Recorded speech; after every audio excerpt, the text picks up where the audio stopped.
বিএনপির ভারপ্রাপ্ত চেয়ারম্যান তারেক রহমানের ৪ দিনের সফরসূচি উপলক্ষে সংশ্লিষ্ট জেলা প্রশাসক ও জেলা রিটার্নিং কর্মকর্তাদের আনুষ্ঠানিকভাবে অবহিত করা হয়েছে।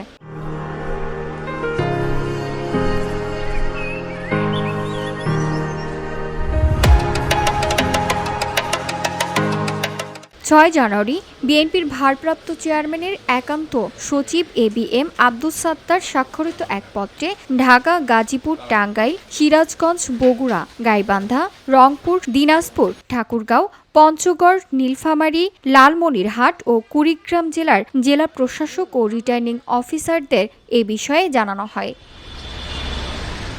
পত্রে উল্লেখ করা হয়, বিএনপির ভারপ্রাপ্ত চেয়ারম্যান তারেক রহমান নিহত জুলাই যোদ্ধা ও দীর্ঘ গণতান্ত্রিক আন্দোলনে শহীদদের কবর জিয়ারত, দোয়া মাহফিলের অংশগ্রহণ এবং সাবেক প্রধানমন্ত্রী বেগম খালেদা জিয়ার বিদেহী আত্মার মাগফিরাত কামনায় আয়োজিত ধর্মীয় ও সামাজিক কর্মসূচিতে অংশ নেবেন।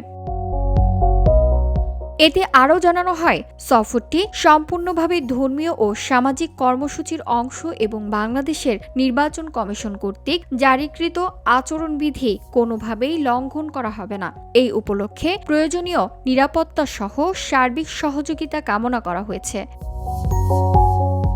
VOD Bangla news desk.